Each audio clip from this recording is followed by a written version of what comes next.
right. So first of all, Drew, I love how you're just like, yeah, there you go. We just lost your head now.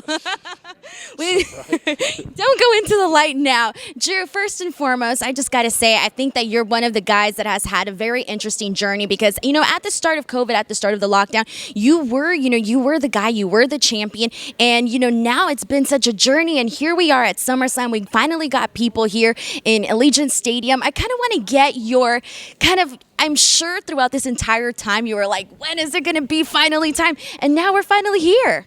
Yeah, I was. And we're here. It's awesome. It's incredible.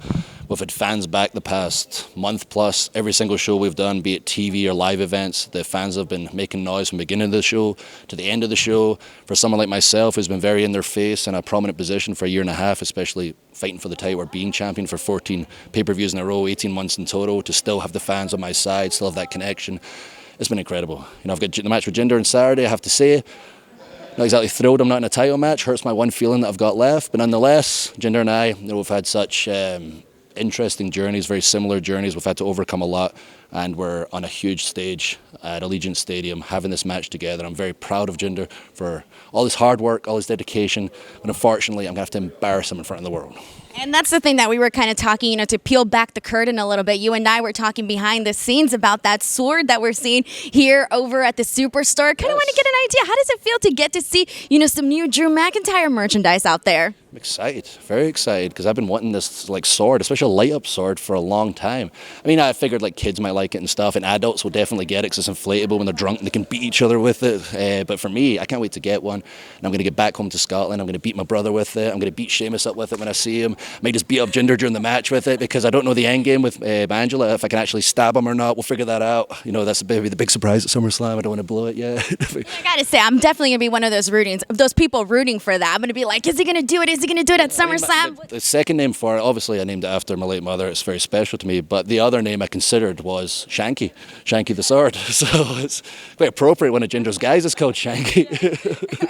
I made a joke about that. I was about Shanky about to get shanked. There you go. Yeah, that was my second choice. But let's go ahead and switch gears because obviously, behind us we got these rings, we got the Las Vegas Tryouts, and we were in here. I got to watch at least half hour of all these talents auditioning to go to the PC and eventually become a Drew McIntyre in someday in their own respect. So kind of seeing the talent, knowing that everything that you've done, as somebody who was in NXT, as somebody who then left, went around the world in indies, and came back to WWE, the struggle of what it is to get to the top. So kind of seeing everybody here today, what are your thoughts on that?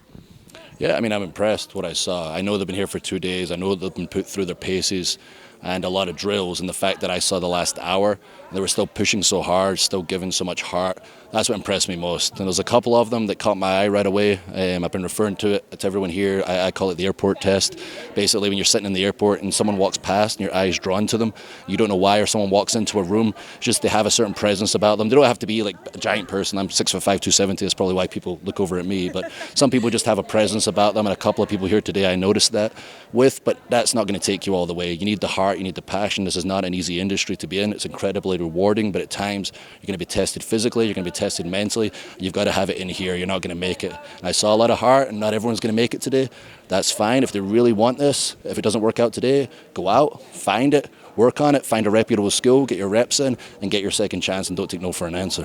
What do you think right now is the biggest misconception when you think of, people coming out here and the talent that people are looking for in terms of who's going to make it, who's not going to make it? For the talent coming in, what do you think is the biggest misconception that they might expect? Oh, because I'm a WWE superstar, I'm trying to become one, this is what I got to do, this is what I don't have to do. I think it's probably the size thing. You've got to be a giant guy. There's a bunch of stuff actually. People are probably thinking, and some of the guys I noticed today, if they take it to the next level, I'd probably advise them. They're trying to be oh, I'm angry, I'm intense, man. Start thinking outside the box of a character that's going to make you stand out. It's going to make you different. We've got a lot of big, angry, intense guys. I'm technically a big, angry, intense guy, but you still see my personality come out on screen. You get to see a bit of the real Drew, and whenever Brock's there, no one's going to be bigger or more intense than him. You've got to think what's going to make me stand out from the pack. So once you get rolling, don't worry about that right now. If you've got the heart, the passion to take it to the next level, really start thinking about the character and what's going to make me stand out from everyone else. And it does not matter what shape or size you are. Like, as long as you've got that passion, as long as you've got that talent, as long as you connect with your character, you're going to go far. And my last question for you, because SummerSlam is a loaded card, aside from your match, stepping out of Drew McIntyre, but as a fan, or even as Drew McIntyre, which match are you most excited to see, or excited to see the outcome of? There's a few. It's a pretty stacked card. Obviously, Roman Cena has got all the attention, but I think Edge Rollins will be the one people talking about afterwards. Awesome. Thank you so much, Drew. Mac, of course. Yeah, it's embarrass Jinder. Especially if we see the sword coming at him. Shanking everyone. I love it. Thank you so much, Drew. Thank you.